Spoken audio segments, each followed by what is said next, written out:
Precision medicine, is it hype or help, fact or fiction? Welcome to Precision Insight. This is a podcast series where the most influential thought leaders and innovators in healthcare sit with me to chat about the latest technologies and tools of precision medicine. What is coming up in the near future? If you want to know more about this incredibly fast-moving field of research and development, stay tuned. Thank you everyone for joining us today in our podcast. I'm delighted to have Denise Giambalvo, who joined the Midwest Business Group on Health in 2018 and leads the team for membership retention activities, member communication and finances. She's also involved in educational programs and research projects. So welcome, Denise. Great to have you. Thank you, Martin. It's nice to be here with you. So, Denise, can you tell us more about the Midwest Business Group on Health? What is this?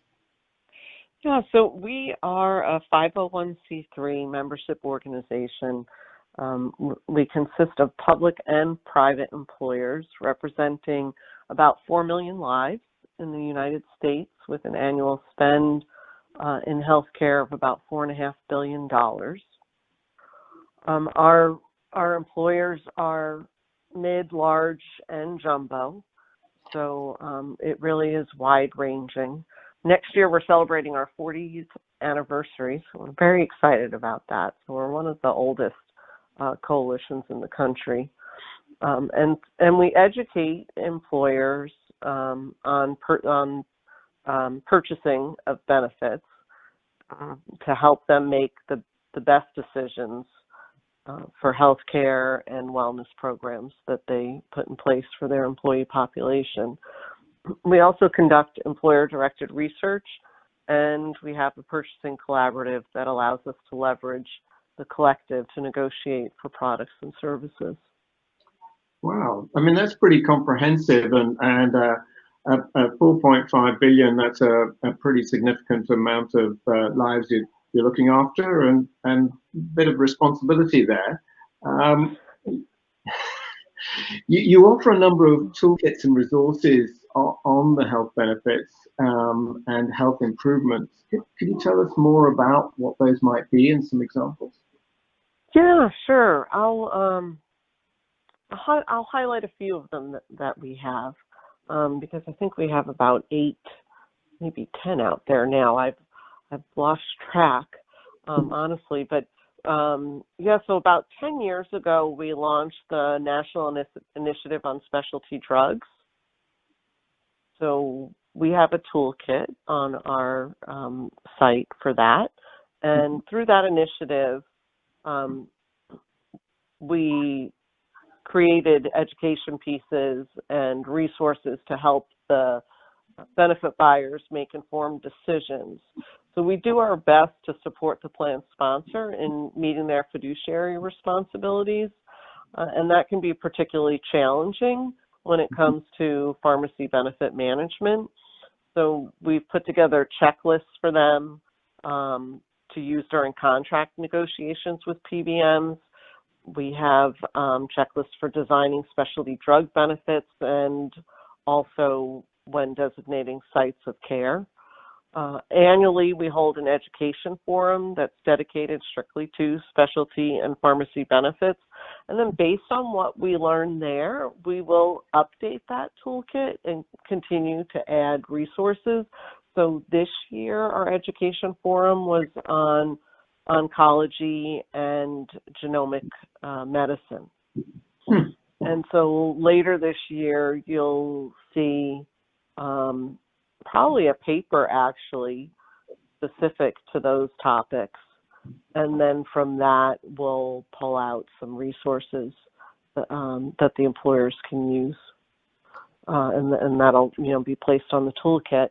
So some other toolkits that we launched earlier this year, one is migraine in the workplace, and the other cardiovascular disease in people with diabetes.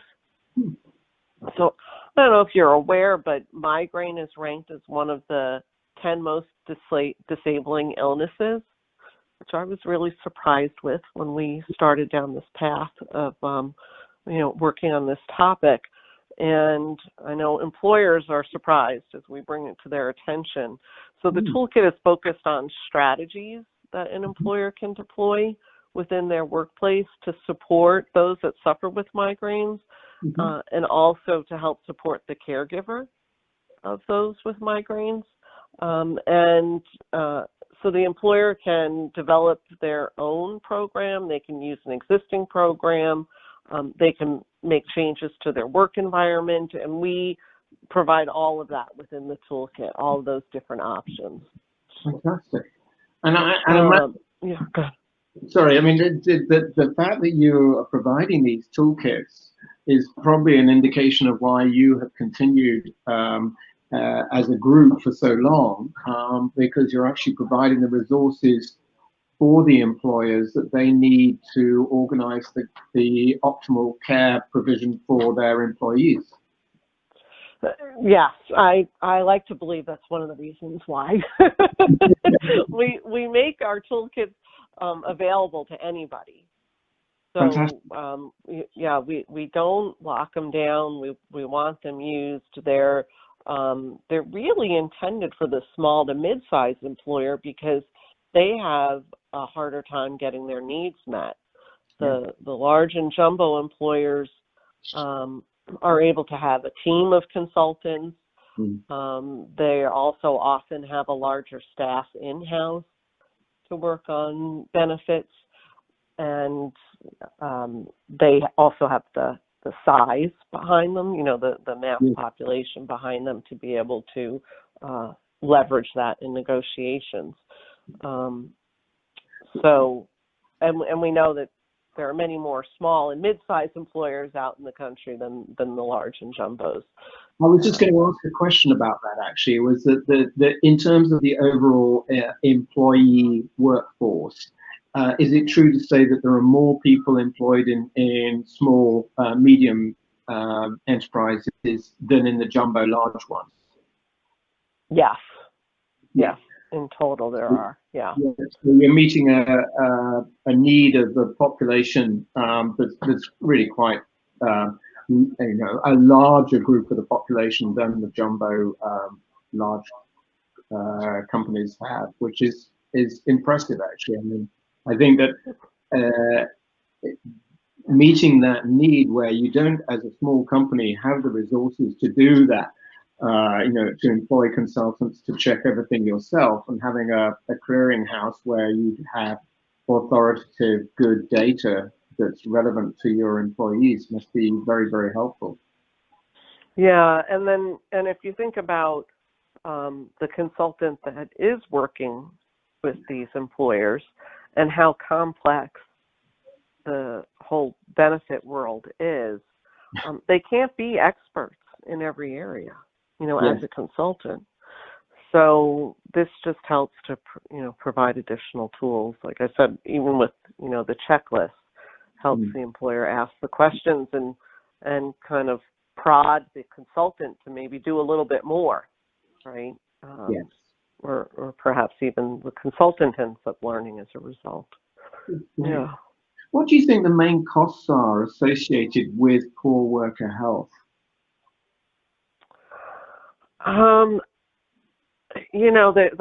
That can be looked at a couple of different ways. So the direct cost, right, for health care. Yeah. And then there's the indirect. So loss of productivity due to lost days of work, but there's the presenteeism. So they're at work, they're present at work, but they're not fully functioning. Yes. So perhaps errors are being made, or they're just not getting as much of their work completed as a result of maybe pain that they're experiencing or just overall malaise. Exactly. I mean, we see from the healthcare side of things that the costs are, even families looking after people, so that if you've got someone who's off sick for injury or disease, and then the family have to take time out of work to take them to hospital appointments or whatever, these indirect costs can be really significant and maybe 6-7x of what the direct costs are. Oh, yeah, definitely. It's been a big topic of conversation over the past couple of years, and what we're doing for the caregiver and the impact that their involvement in taking care of elderly, particularly with our population growing older, and many people having to take care of their parents now. But then we have the younger ones too. So it's there's the children with disabilities also that parents are caring for who are in the workforce. Yeah. I mean, we know that mental health is one of the major, probably number one or two, depending on the industry, reason for taking time off work or not being 100% effective at work. What do you think are some of the most innovative and effective employer strategies addressing the impact of mental health on productivity? Yeah, so we just had our annual conference in May, and we dedicated about half a day just to mental health. And one of our employers really stood out with what they're doing, and that's AbbVie. They're a pharmaceutical manufacturer located right here in Illinois, just north of Chicago. And they presented on what they've been doing. They just launched a program, an initiative in March, where they have a person dedicated to helping their covered population navigate the mental and behavioral health system. And they're really focused on the needs for those looking for a provider in a specialized area, because there's already access issues. And then when you need someone who's, highly specialized, even if you can find that person, you can't get an appointment with them. Yes. So that's the intent of this program that they launched, is to reduce the wait time that people are experiencing in getting first-time appointments, and also the time that they're spending finding that person who will accept them as a new patient. So we don't know yet what impact that is having on their workforce, because they just rolled it out, but we're really looking forward to next year to receiving an update. And then in May, with it was Mental Health Month, National Mental Health Month, they released a video internally to address stigma and help their employees overcome the stigma of asking for help, or even being able to talk about it. And they looked at what not disease states, but mental illnesses were most prevalent within their population, and then had the video done specific to those. And it was really compelling. They played it at our conference, and there were some people in tears. I mean, the danger in doing that is actually that you start to enable people to talk about their mental health problems, and actually we start to see the iceberg underneath. And we talk about lack of access to care. We probably are only seeing 10% of the patients coming into primary care who are suffering from a level of mental health disease that would benefit from either cognitive behavioral therapy or potentially medication. So while I applaud them doing this, I am also quite anxious, because how do we meet the increased demand if people start to feel confident about saying, I do have depression, I do have anxiety symptoms, or whatever they may be. That's quite a challenge for the system. Yeah, I agree with you. And it's why we just wrote a paper on access. and where all the barriers exist. And we haven't released it for the public. We're using it internally right now with a cohort of employers and some other stakeholders in the system where, we're just meeting as a small group right now to discuss and see exactly how we can influence change within that. Who else do we need to bring to the table, and what really needs to happen? What do the discussions need to look like in order for us to move that needle? Yeah, and for listeners, that wasn't set up. We did not talk about that in advance. But in clinic, I will see people, and we're having such a. It's not because the services have been withdrawn; it's just because they're oversubscribed. And how do we navigate the system for our patients to enable them to get the best care? And that does remain a challenge. And in mental health, it is very challenging to have enough people to provide the psychological support when the numbers of people suffering is so great. Yeah, I agree. I've come to a final question about how do you see precision medicine being implemented by employers? So obviously a loaded question from our point of view as a medicine company, but it would be great to hear your thoughts about it. Yeah, so I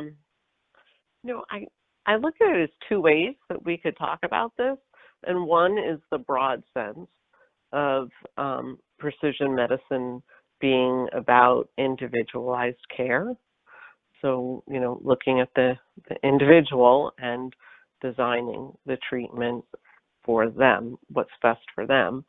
And in that sense, we are seeing some employers working to remove barriers that allow providers to create those treatment paths that are best for the patient.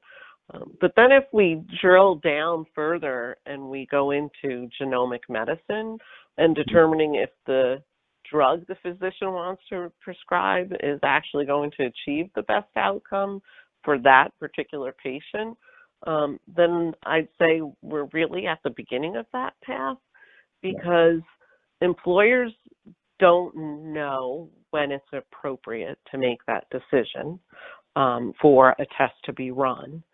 And they're not opposed because they see the value in it, but they also don't want to be paying for unnecessary tests. Yes. And then who's running the test? Is that the right, lab to be running it? And so those are the things that they're considering, and the carriers aren't jumping in to help make those decisions.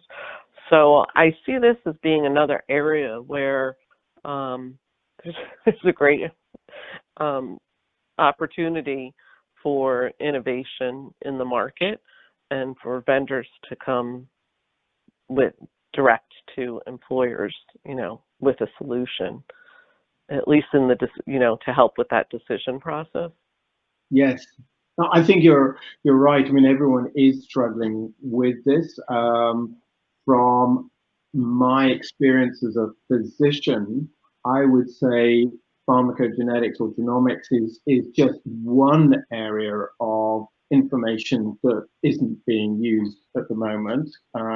When we got into this, found very rapidly that liver function, for example, was not being used either, even though the information was already available within the electronic medical record.